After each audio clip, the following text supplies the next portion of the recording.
From Ticker, you're watching She's the Boss. Here's Jules Brooke.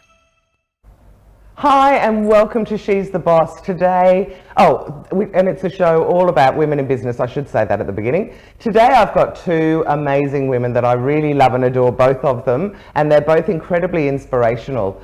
I've got Sam Elam from Media Maneuvers, and I've also got Beck Derrington from Sauce Bottle. Welcome, girls.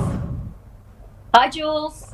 Hi Beck, hi Sam, fantastic to have you on the show.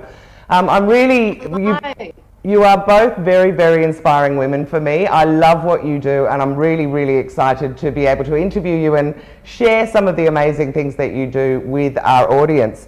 So I'm going to hit you up straight away with a couple of questions. So Sam, let me start with you. Can you tell us what it is that you do these days and why? So basically what we do is we show people how to be really great speakers, like verbal communications, because that can never be disrupted by digital technology. So, that can be anything from how to do a media interview properly, hence media maneuvers, to whether you're pitching for something or just doing some public speaking, whatever it is. If you need to deliver a message, do it really well, and then answer questions about it really well, that's what we do, basically. Right, which is absolutely perfect at the moment when everybody is being forced to go on video and lots of people getting very, very nervous about it. So can you tell me a little bit about why you do it? Yeah, well, anyone who knows me knows I love communication. Some would say I talk too much, but, that's something else. I see that as a positive, don't worry. I love the power of communication.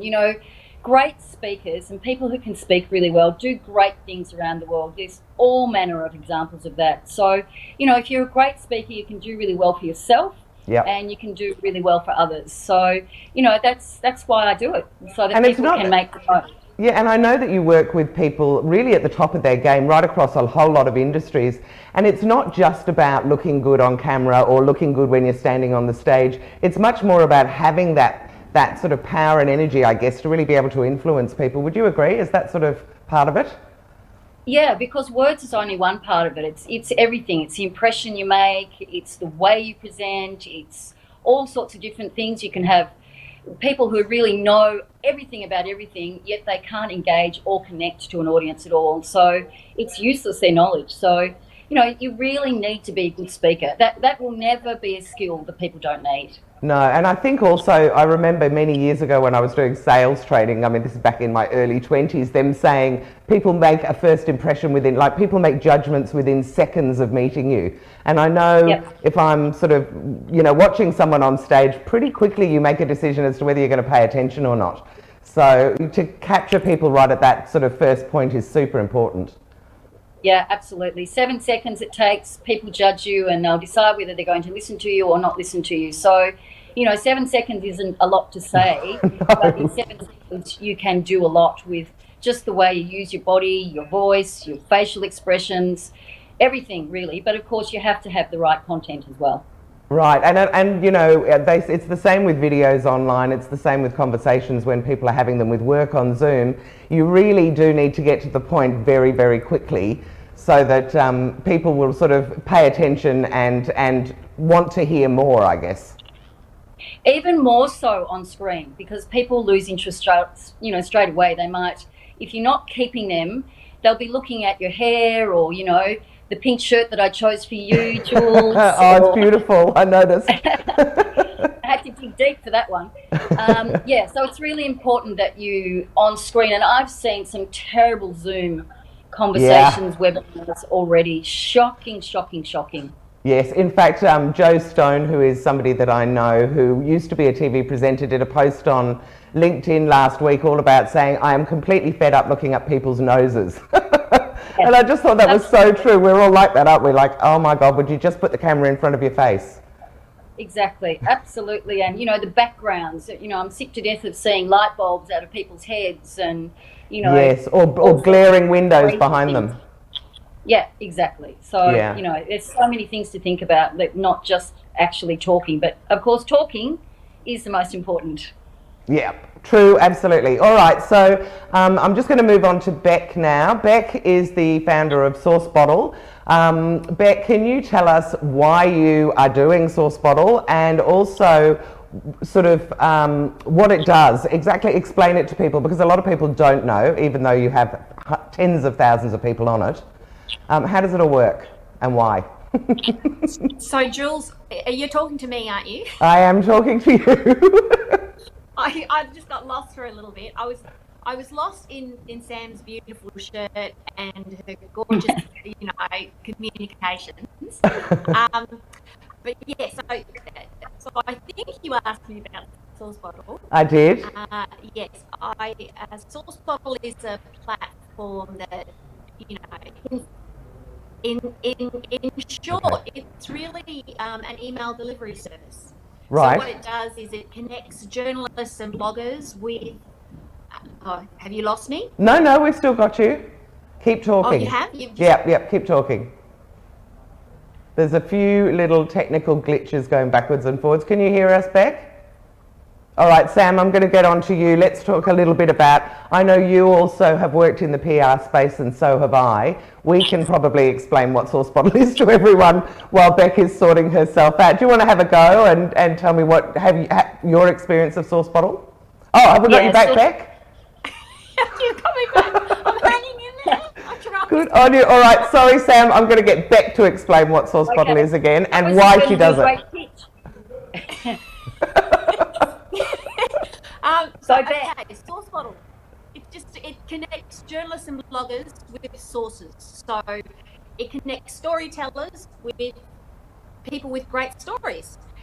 And before, in the olden days, before Source Bottle, people would actually pitch directly to journalists their stories. They would have to. And journalists would be inundated with pitches from public relations professionals. Yeah, and so that. Hello, Beck. Okay, we've lost you again. Okay, so Source Bottle, Sam. Let's talk a little bit about it because the way I understand it is I work with a lot of business owners. They are looking to get stories out into the media, and Source Bottle is a free resource that they can use. And rather than having to pitch your story, you can actually respond to things that journalists are actively looking for. Have you used it yourself, Sam?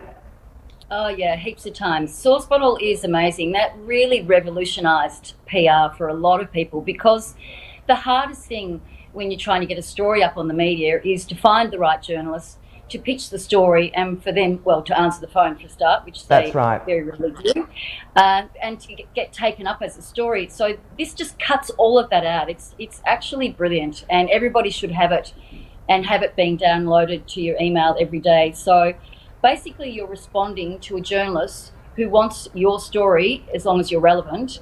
Yeah. And then, it's so much more of a pickup in terms of getting a story up. It's really great. Yeah, it is fantastic. So Beck, you can now tell us why did you even think about Source Bottle? We've just explained what an amazing resource it is and that it's completely free. So why did you do it in the first place? Are you there? In and out. I know. I'm hearing Sam and I'm like, Sam, can you just tell my story? Because you are awesome at telling my story. So while I'm here, if you drop out again, That's all right. We'll Sam, just keep coming back. But basically, why did I say? Well, because I was working in PR, and I was terrified of journalists. Really, in short, I was like, oh my God, this is so scary. I've got to continually pitch, small business clients to journalists who are disinterested probably half the time, and I'm just trying to brace myself. Flog them something they don't want. Every time I would call, and so I think I was just scared, and I thought, okay, a big fat sook, and I think I was doing everything right, but I just would brace myself for that inevitable fall. Yeah. And then I thought everything was.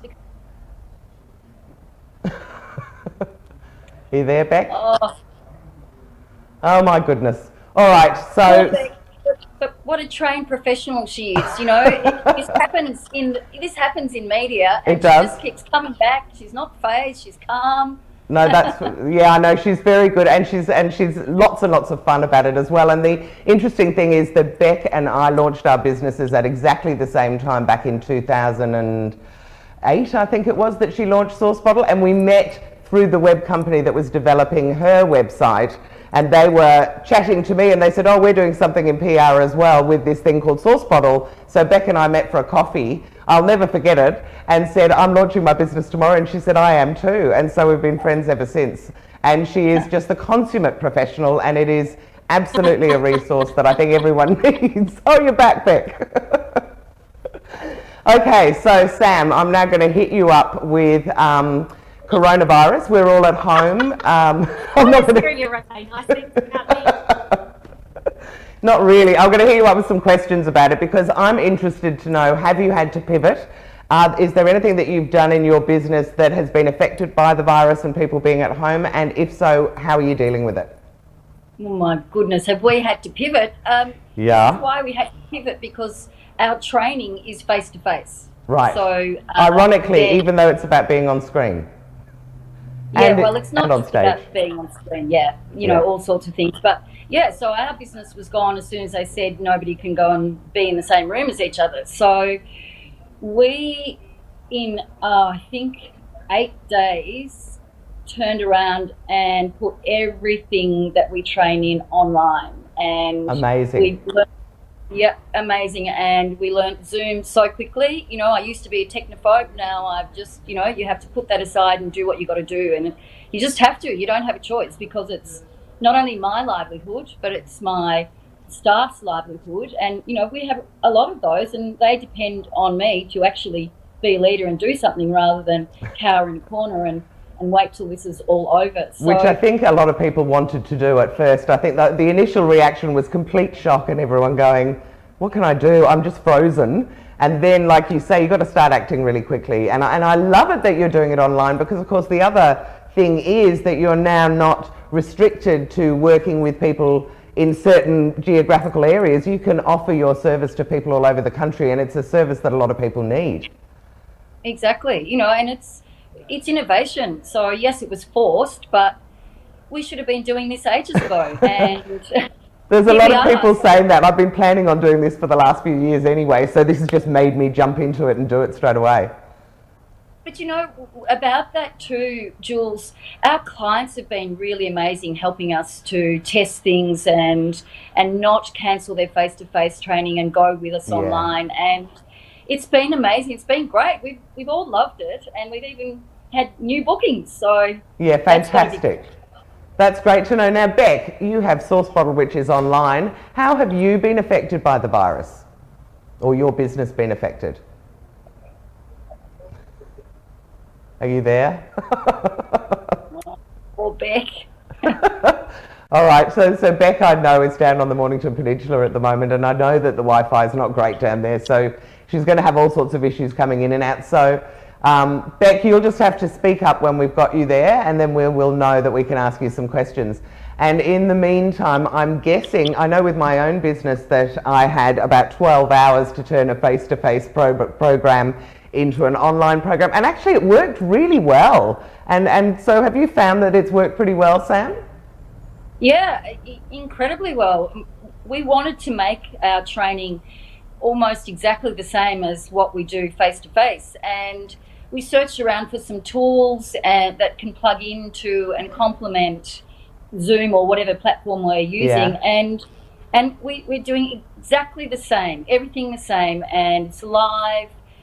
For example, in media training with interview skills training, we do mock interviews, we record them on the spot, we replay them on the spot, the trainer gives feedback on the spot, and it's working beautifully. And with the features like Whiteboard and the chat where you can load documents, and we can do activities that the trainees need to do real time. So really, it's great, you know. I don't know if I'll ever go back to the office again. You know, I saw a few posts on LinkedIn where some quite high profile people were saying, you know, now that I've been at home 5 days a week, I'm quite enjoying it. I might start doing a 3-day, 2-day split where I'm only going in the office for a couple of days. So I wonder whether that's how the workforce is going to evolve as we come out of this.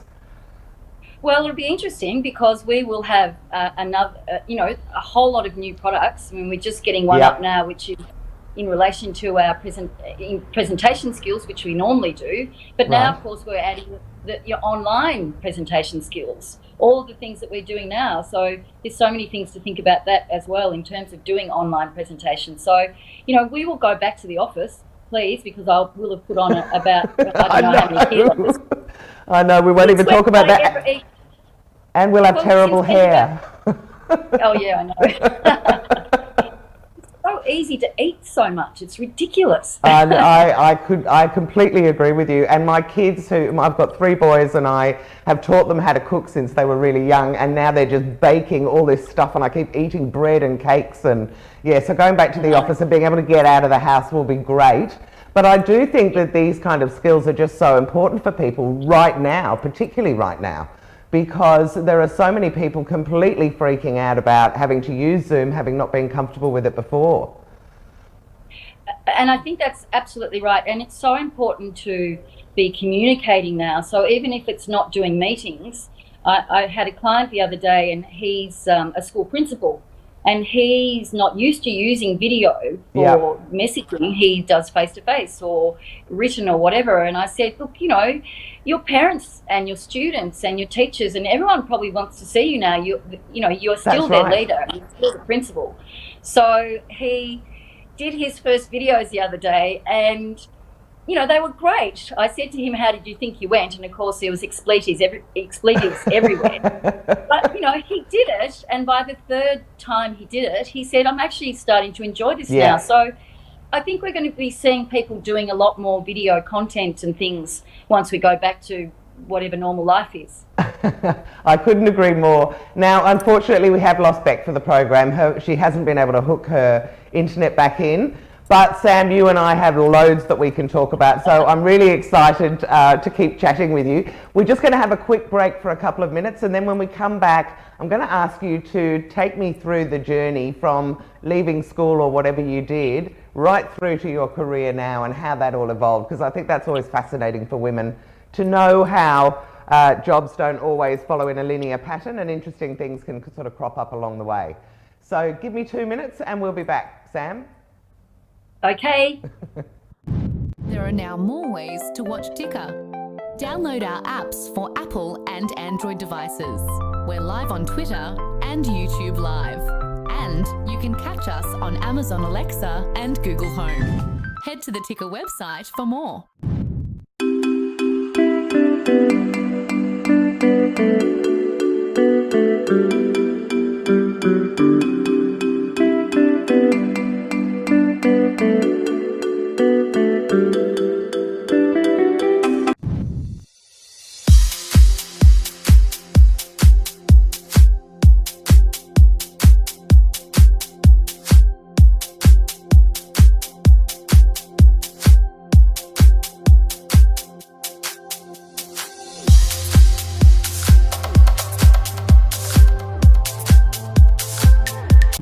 From Ticker, you're watching She's the Boss. Here's Jules Brooke. Welcome back to She's the Boss, the show that is all about women in business. Today I have Sam Elam, who's the founder and CEO of Media Maneuvers. She is an absolutely incredible and inspiring woman, and I'm very excited to have her on the show today. We are now, hi Sam, again. Hi Jules, thank you. Now I want to hear a little bit about your career and how it has evolved from when you left school basically through to now. And of course, I know there's been an involvement that has gone on past Media Maneuvers as well that you can tell us about. But let's start with you as a teenager. What happened and why have you ended up where you've ended up? And that is where it started. When I was at school, I decided I wanted to be on television. So, and here you are. And here I am. So it all started when I got work experience with a program that a heap of people won't remember in the 80s called Shirl's Neighbourhood, which was, of course, Yeah, I and that remember was that one. so exciting. And so that was headed by Shirley Straw. He was the host, Shirley Strawn, who was, of course, the lead singer of Skyhooks, no longer with us, Very sadly. cool. So, so yeah, I don't know how I did it, but I got work experience there, Very clever. and that was just that gave me the media bug, and particularly when the producer, who was a wonderful woman, Jenny, I can't remember her surname, but if you're out there and listening, thank you. She let me write about 5 minutes of a segment with Shirl and the Grumpy Crow, whose name I can't remember. Right. And they put it to air, and that was it. I was completely bitten. Completely hooked. How old are you at this Yep. stage? I mean, is this sort of like year 10 kind of thing? Yeah, around there. Yeah, 10, Okay. 10, 11, I think it was. Yeah. So then, that's what I wanted to do. But I wanted to do children's television. So I decided I'd be really clever and do a teaching degree as well as go to RMIT and do a television production course. So Wow, I did double all dip. that. Yeah. Yeah, didn't like teaching, so that was good. I wanted to get in children's television. There was no money at that stage, but I thought, oh, well, what can I do now? So I ended up in magazines, which was great, in lifestyle and sport and real What were you estate. doing And writing all for this. them? No, I was actually became the editor and then became the managing editor. I was writing, of course, yes, but then Oh rose my up through. goodness, Sam, I didn't know that about you. That's amazing. So how I long were you in know, there you magazines go. for? About 4.5 years. Right. Wow, Long great time ago. grounding for what you ended up doing. Yeah, great. So, but then I went into PR, as you said, and did that for I can't remember how many years, and I just decided then that did I want to keep doing this for the rest of my life? And as Beck was saying before earlier when we had her on, sorry Beck, I'm taking over. Some people would say typical. But it's quite frustrating and hard work, PR, and the hours are very, very long. And I suddenly realised and woke up one day that I'd forgotten to have children. So I needed to look for something that was in business hours so I could have children. And that's when I started Media Manoeuvres, and that's in business hours. So training was obviously within business hours. And was which was amazing. it always a media training company? Did it evolve, or was it like that's what I want to do, going from PR into media training? Interesting. Yeah, because I'd seen so many bad people being bad interviewees in PR. I thought I can help here. So yeah, that's what it was, and then it's evolved over the years and gone into. And so who are your customers? Who are your typical customers in your business? We have everyone, which is great. So we might have small business, influencers, people who run businesses and subject matter experts, through to corporate, through to not-for-profits, through to government. Wow. All levels. I guess all the need levels is of across all government. different, and any particular industries, or is it just across the board as well? Across the board. But I do love doing people that are subject matters or might be doing their own thing for the greater good and really need some help to get their message out there in the media. So, but corporate and government and not-for-profits are our main clients. Right, and what are the sort of typical, some of the typical problems or issues that people have that you might be able to suggest ways that people can overcome it? I mean, I don't want to put you on the spot, but there must be some things that you just see time and time and time again. Yeah, oh, absolutely. So the main thing is people don't know what they want to say. And I know that sounds ridiculous when you're a subject matter expert or you know your business or your product or your service so well. But that actually is the problem, because people they just are too long-winded. They don't get it out. They lose their audience.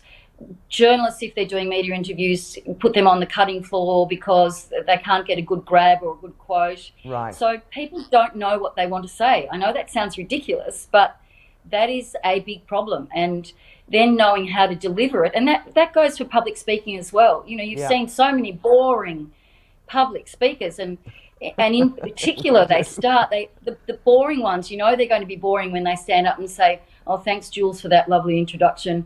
My name is, and I run a trucking company, and we do this and we do that, and everybody's asleep. 7 seconds gone. Right.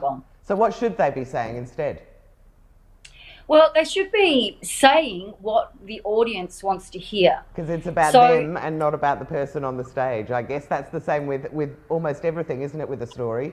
It's make it yeah, interesting for the people that are reading it or watching it, not for you. It's yeah, not about you. yeah. And it's not rocket science, but you'd be amazed how many people don't have that mindset because they want to talk about themselves and their products and whatever, rather than we flip it on its head and say, well, what do they want to hear from you in relation to this product, service, or whatever it is that your pitch, your investor pitching, what's in it for them, and then start to shape your messaging around that. And that's it. It's what's in it for them. Age That's old. What's in really it for them. clever, really clever. And I know you personally, and I know how incredibly supportive you are to people to get them out there and to help them do that. So it's just the perfect career for you. Have you always felt like I've hit the nail on the head, this is everything I've wanted to do? I really didn't know what I wanted to do. I wanted to do children's television. That was my big thing. And when I couldn't So open the are doors you there, a frustrated children's television presenter still, or have you moved on past that? no, I don't think so. I love what I do. I've been doing it for a long time now. Yeah. So I swapped around jobs for a long time, and now I've been doing this for a long time, and I still get a kick out of it every day. I just love seeing people do what they want to do really well, which is speaking and getting a message out there and getting a response for that. And often that's for the greater good, not just for themselves and for profit, but for our not-for-profits. They're out there doing amazing things. Amazing, and yeah. yeah, so it's really good. And we've even got a good example of that at the moment with our politicians. So Scott Morrison, of course, the PM of Australia, Yeah. his approval rating has just shot up because he's actually getting his messages out really strongly. And if you haven't heard him say "stay at home," then you've been under a rock. You're 'Cause right, that's what but he was so bad at the beginning, I thought anyway. He was just really rambly and couldn't kind of get to the point. So you can see just how huge the difference it can make, I guess, because he is now very popular, but it was a shaky start, I would have said. Yeah, I agree. But someone obviously said, right, mate, you got to get this right. And so someone in the background has done a good job. And he is, he's got better as he's gone on. And Daniel Andrews, the Victorian Yes. Premier, I mean, all the premiers are, Daniel Andrews, I think, is a bit of a standout, but they're getting their messaging right, and they're saying it with the right tone, the right inflection, the right body language. That their impression is, we mean business here, so do it. Just do it. Don't even think about doing anything else. And that's exactly the way that it comes across. And I guess at a time like this, what you're looking for is reassurance. You need to know that the people in charge know what's going on and they've got some kind of a solution. And when people are shaky, and it's the same with any kind of business, I guess, if someone is a bit fumbly, shaky, unsure of themselves, sounding nervous, then you start feeling nervous about, I don't know that I really want to put my money or my life in this person's hands. Yeah, it's really important for every business, organisation or whatever to be talking, whatever way that is, through video online or written or whatever, because people there's a whole different lot of people as to how they're feeling at the moment. Some people might be really anxious, others might be very optimistic. So you have to address all those different types of feelings that people have, and they're looking to you as a leader, whatever way that is, so that they can feel reassured, or they can be looking forward to what's next. So it's so important not to hide as a leader or someone that other people are depending on in all walks of life, all businesses, all organisations. Absolutely. Communication is everything. Really good advice. Now, Sam, I happen to know that you have, I know you've run Media Manoeuvres for years, but you've done a little spin-off recently as well, haven't you? What are you doing there? Well, one of the other things that we do, we consult in communications, and organically I became an expert, if you like, in crisis communications. So, which is a scary subject to me. It's really interesting that you thrive on it, really, don't you? How to help people when everything falls in a heap and it's all going wrong. Yeah, and again, I get so much satisfaction out of helping people and calming them down. And often it is the leaders. So, as you say, the spin-off is what we call, it's another business or part of the business called school manoeuvres. Yeah. So I was rung up by a school principal many years ago, who had an issue that could turn into a very bad media crisis, and she said, "Can you help me?" And so I did, and that worked really well, and we worked together for about 8-10 years, maybe more. Wow. That's a good relationship with a client. You must have really helped her. They didn't have crises all the time, I have to add that. But you were on call if they needed you. Is that sort of the way that it works? Yeah, and we did other work, but there's always issues going on in any organisation. It's about what is the right messaging and how do you communicate. Same thing. Yeah. So then other principals started to hear about this, and I became an expert in helping school principals to deal with communications to all their stakeholders, whether it's the parents, teachers, students, alumni, board, whoever, and it's fast-paced communications, because often it's something that crops up in the media and it just goes off really quickly. Yeah, exactly. Particularly in private schools, as we all would have seen. And you do feel, I do feel for a lot of those principals sometimes, because they're not experts in the media, and all of a sudden they've got 15 cameras in their face and people ringing them wanting comments, and they know that this is not a light, fluffy, they're going to do a good piece. They are definitely trying to get in there and destroy your reputation or whatever. So it must be so hard to go through those kind of times, and to have somebody who knows how to manage that would be a huge relief, I would have thought. Yeah, and the media always, and different types of media have different angles and different spin, and some news organisations might want to really cane different schools for whatever reason, whatever agenda. So it's a bit about also keeping principals calm about how much their reputation is being affected, because if it goes on for a long time, and we've had some perfect examples of that in the last year or so with private schools, if it goes on for a long time, yes, it's going to affect your reputation, and people are going to lose their job. And we've seen that, principals losing their job. And of course, that's what principals are scared about. They're scared of the reputation of their schools, whatever it is, whether it's private or government. Well, they're held up to the highest level of sort of, we expect them to be absolute leaders and doing everything right on the button, really. I can't really think of the right way of saying it, even though I'm on TV and I'm here with somebody who's an expert, but they really are put on the spot, aren't they? And we hold them up to be absolutely beyond reproach, really. Would you agree, Sam? Oh, have we lost Sam as well? All right, we're going to cut to a break now, and we'll be back in a few minutes. And I'm going to talk to Sam. We're going to see if we can offer some tips that would help other women in business. So we'll see you in a few minutes. There are now more ways to watch Ticker. Download our apps for Apple and Android devices. We're live on Twitter and YouTube Live. And you can catch us on Amazon Alexa and Google Home. Head to the Ticker website for more.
The startup community has been hit hard by the impacts of coronavirus.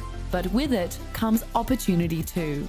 Ticker brings you the latest information and interviews with startup founders about how to survive and ways to grow. Head to the Ticker website or download the Ticker apps.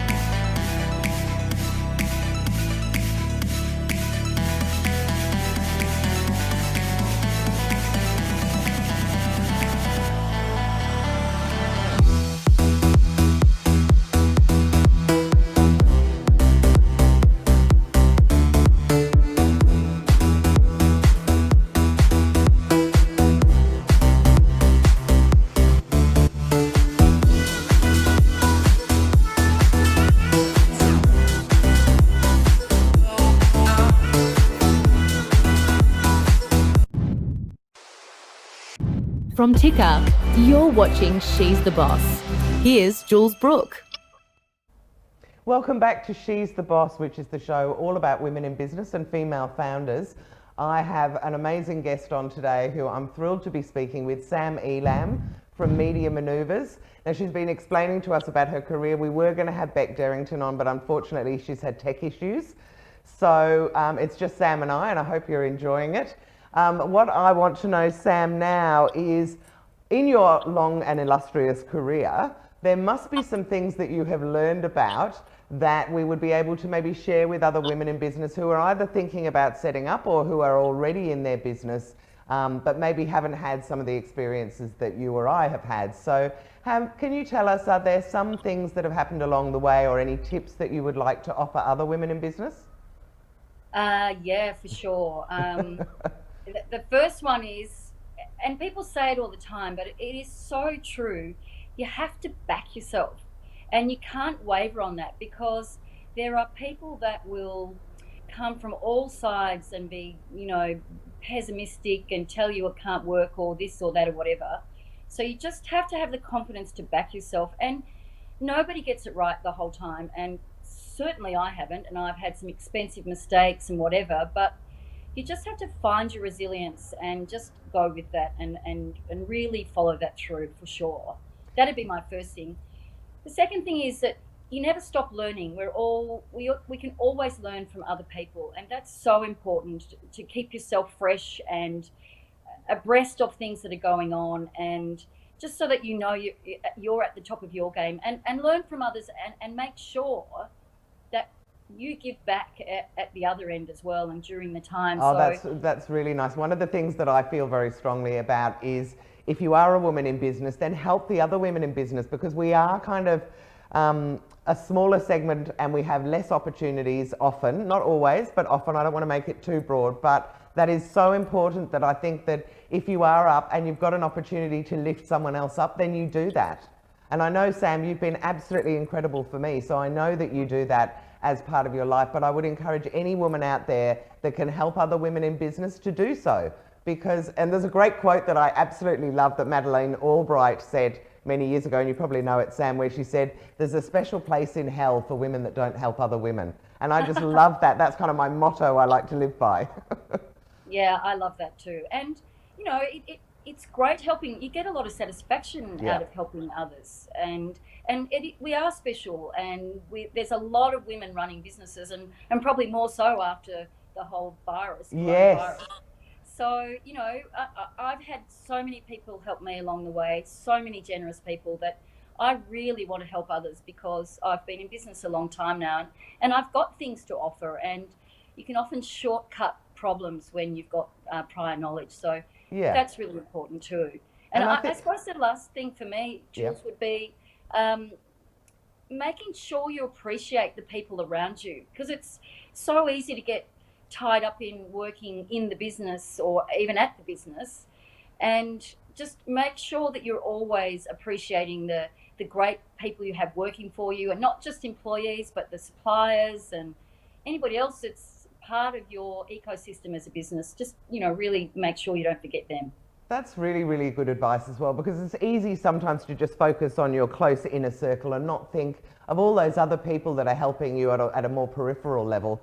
And we know, I hope, that we look after our staff and we look after the people we're close with. But, you know, to think about those peripherals, there's a little saying I always say to my kids, which is, and to friends as well, you've always got to be on your best behaviour. You want to do the best thing by people all the time, because they pop up at funny times in your life and they go, oh, I remember meeting you 5 years ago or whatever. And you want to hope that you did the right thing and that you were really nice to them at the time. Exactly. That's so true, because people do come back and say, yeah, you know, I remember this and that. Yeah. Did that. And it can also be, you know, somebody that, I believe that you helped somebody that knew my aunt's sister. I mean, it can be quite diverse. So you really do need to just, I think, try and be as helpful as you can at all times. Yep, because referrals are so strong as well. And people do remember when you do the right thing by them. And they also, on the flip side, remember when you do the wrong thing by them. So, and more likely to remember if you do something wrong. So, you know, yeah, always be on your best behaviour. That's what I say. Yeah, I agree. Oh, So, I just thought of one more thing, Jules. Yeah. As far as a tip, the thing when you talk about sayings, one of the things I always say internally is, and to my children as well, is there are no problems, only solutions. Yeah, And great you just have saying. to find a solution. Yeah, great saying. And I'm sure your children are very resilient as a result of that. Oh, that was a hard sentence to say. Now, Sam, if people want to work with you, how do they find you? What's the best way for people to get in touch with you? Via the website, which is, of course, mediamaneuvers.com. I think you better spell that, because I know that I get it wrong all the time. It's not a natural word for people to spell. So how do you spell manoeuvres? That is very true, and that's why I chose it, because people have to think about it, but if they don't get it right, of course, that's not very good. So manoeuvres, in the English spelling rather than the American spelling, yes, because Trump would spell it the wrong way, is MANOEUVRES.com.au. Great. Thank you. Look, thank you so much for coming on today and for carrying the show with me when we lost Beck. But it's been a fantastic opportunity, and I had no idea that you had worked in magazines and started off with Shirl's Neighbourhood, which is, again, as a show that I had forgotten about, that was a children's show around in the 80s. So you've been an amazing guest. Thank you so much. And everyone else, I hope to see you next week on She's the Boss, where I'll be interviewing two amazing other women in business. But thank you very much for joining us today. There are now more ways to watch Ticker. Download our apps for Apple and Android devices. We're live on Twitter and YouTube Live. And you can catch us on Amazon Alexa and Google Home. Head to the Ticker website for more.